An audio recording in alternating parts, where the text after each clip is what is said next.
Hello, this is day one after losing all of my subscribers.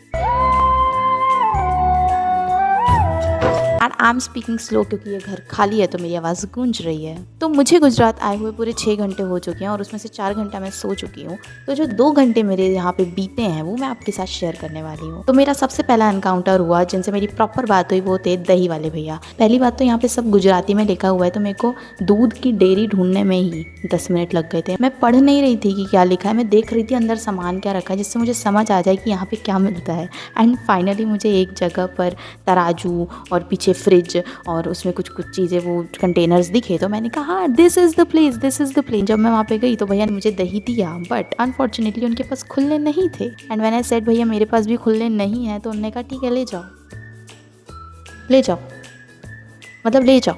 मेरे घर के पास जो दुकान है उन्होंने बोर्ड लगा के रखा है उधार मांग के शर्मिंदा ना करें। हमारे घर के पास एक हार्डवेयर वाले अंकल है, उन्होंने तो पूरा प्रॉपर चार्ट बना के रखा है उधार ना मांगे। हमने खुद लोन लेकर काम शुरू करा है। हमारे पास इतना टाइम नहीं है कि हम आपसे पैसे मांगने आए और बैलेंस भी फ्री का नहीं होता, मतलब रिचार्ज भी कराना होता है। आपके घर है, पेट्रोल इतना सस्ता नहीं है, एक्सेट्रा एक्सेट्रा। एंड भैया ने कहा ले जाओ। मैंने भैया से बोला भैया आप तो मुझे जानते भी नहीं, तुमने बताया नहीं तो पता कैसे चलेगा कौन है। भैया ने कहा क्या करे, क्या कर सकते हैं। मतलब हमारे वाले तो दही वापस ले लेते, कहते जाओ खुले लेकर आओ। पहले ट्राइड माई बेस्ट कि मेरे जो बंधा हुआ नोट है उसका खुला हो जाए पर नहीं हुआ। फिर मुझे एट दी एंड ऑनलाइन ही पे करना पड़ा एंड मैं ऑनलाइन कंगाल हो चुकी हूँ, मेरे पास पैसे नहीं है। मेरा सेकंड एनकाउंटर हुआ जलेबी वाले भैया की दुकान।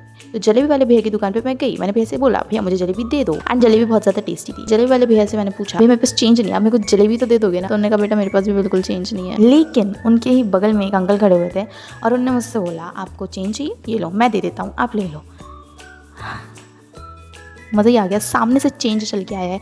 मैं अपने घर के आसपास कभी चेंज की ज़रूरत हो और किसी दुकान वाले से चेंज मांगने गई हूँ तो उनके पास नहीं होते हैं। मैं खुद भी किसी को नहीं देती थी क्योंकि मेरे पास तो होते ही नहीं थे, पर जिनके पास होते हैं ना वो भी नहीं देते। मेरा थर्ड एनकाउंटर हुआ कड़ी पत्ते वाली आंटी के साथ। क्योंकि मैं दही लेने गई थी फॉर ऑब्वियस रीजंस, हमें कड़ी बनानी थी। तो जब मैं एक रैंडम किसी भी हाउस में गई जहाँ पे मुझे एक बहुत सुंदर सा कड़ी पत्ता दिखा और वहाँ पीछे साइड उनका घर था, तो मैं वहाँ पे गई। मैंने कहा आंटी प्लीज़ कड़ी पत्ता मिल जाएगा। आंटी ने कहा हाँ बेटा क्यों नहीं, ज़रूर मिलेगा। और उन्होंने गुजराती में बोला था तो मैं समझी नहीं थी, पर उनके एक्सप्रेशन से मैं समझ गई थी हाँ इन्हें यस बोला, ये आ रही है। लेकिन सबसे पहला एनकाउंटर जो मैं आपको बताना भूल गई वो ये था कि जैसे ही मैं यहाँ पे छायापुरी स्टेशन पे उतरी वैसे ही 2 ऑटो वाले भैया मेरे लिए लड़ रहे थे, हम लेके जाएंगे, हम लेके जाएंगे। मैंने कहा भैया देखो लड़ाई मत करो, जो कम पैसे लेगा मैं उसी के साथ जाऊंगी। So that is it for today, and if you want to see more from my side you can just like, share and subscribe to the channel.